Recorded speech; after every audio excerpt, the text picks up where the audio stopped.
লোমশ আবরণের খোসা ছাড়াতে ভিতর থেকে বেরিয়ে আসে সাদা জেলির মতো নরম শ্বাস। দেখতে কিছুটা লিচুর মতো মনে হলেও এটি কিন্তু লিচুর চেয়েও বেশি সুস্বাদু। পাহাড়ি এলাকায় এভাবেই থোকায় থোকায় ঝুলছে লালচে আর হলদেটে রঙের লোমশ এক ধরনের ফল। এই ফলটি একবার খেলে বারবার খেতে মনে চাইবে যে কারোর। আমি আশা করি এই ফলটা মানুষের কাছে অনেক জনপ্রিয়তা পাবে। শুধু স্বাদেই নয়, পুষ্টিগুণেও ভরপুর এই ফল। ভিটামিন সি, আয়রন, ফাইবার সবকিছুতেই সমৃদ্ধ এই ফলের নাম রামবুটান।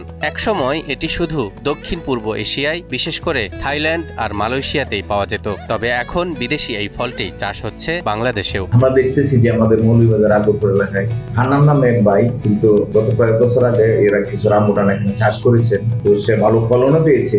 জানা যায় মৌলভীবাজার সদর উপজেলার আকবরপুর ট্রপিকানা পাহাড়ি এলাকায় আব্দুল মান্নান নামের এক কৃষক প্রায় 5 বছর আগে তার মিশ্র ফলের বাগানে মাত্র 3টি রামবুটান গাছের চারা রোপণ করেছিলেন। সময়ের সাথে সাথে তার বাগানে রামবুটান গাছের সংখ্যাও বৃদ্ধি পেতে থাকে। বর্তমানে তার বাগানে রামবুটান গাছের সংখ্যা প্রায় 25টি। কুষ্টিয়া মাঠাপুরিত নার্সারি আছে, আমি ওই নার্সারি থেকে ফোনে যোগাযোগ করার পরে প্রথমে আমার 3টা সেরা দিয়েছিল। 3টা সেরা দেওয়ার পরে আমি 3টা সেরাতে শুরু করিয়া আজকে আমার প্রায় 25টা সেরা। গাছ রোপণের মাত্র 3 বছরের মাথায় আব্দুল মান্নানের বাগানে রামবুটান ফল ধরা শুরু হয়। প্রথমবার ফল ধরায় আত্মীয় স্বজন ও প্রতিবেশীদেরকে বিতরণ করার পরেও অবশিষ্ট ফল বিক্রি করে আয় করেন প্রায় 20,000 টাকা। গত বছর রামবুটান আমি প্রায় 20,000 টাকা রামবুটান বিক্রি করছি, আরো আমার প্রতিবেশী আরো খাইছেন। তবে এবছর ব্যাপক ফলন হওয়ায় লাখ টাকার মতো ফল বিক্রি করতে পারবেন বলেও আশা করছেন এই রামবুটান চাষী। আমার যে পরিমাণ রামবুটান আইছে মাশাআল্লাহ খুব ভালো রামবুটান আইছে। আমি এখন তো বেশি আইছি, প্রায় 20,000 টাকা বেচছি, আরো বেচার মতন আর অনেক রামবুটান রয়ে গেছে কি।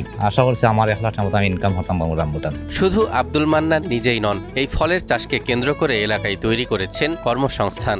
সব মশার বিরুদ্ধে সুরক্ষা দিতে এলো বসুন্ধরা এক্সট্রিম অ্যারোসল, মশার বিরুদ্ধে এক্সট্রিম সুরক্ষা। আমরা 10-12 জন মানুষ কাজ কাম করি, এ বাগানে কাম কাজ করিয়া আমরা ফ্যামিলি লইয়া চলতে আসি শান্তি মাথায়। প্রায় 7 থেকে 8 বছর যাবত কাজ করতেছি এবং পরিবার সহ খুবই ভালো আছি, শান্তিতে আছি, আর কাজ করে খুব আমি আনন্দিত।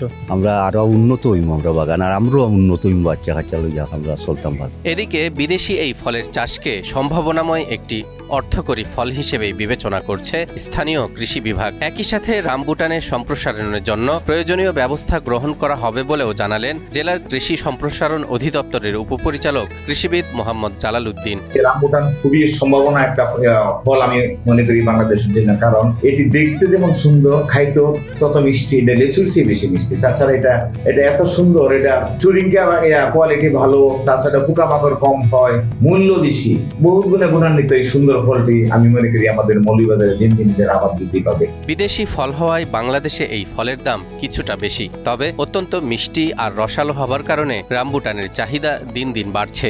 সরকারি সহায়তা এবং প্রয়োজনীয় পরামর্শ ও প্রশিক্ষণের ব্যবস্থা করা হলে রামবুটান হতে পারে বাংলাদেশের ফল চাষে এক নতুন সম্ভাবনার নাম, এমনটাই মনে করছেন সংশ্লিষ্টরা।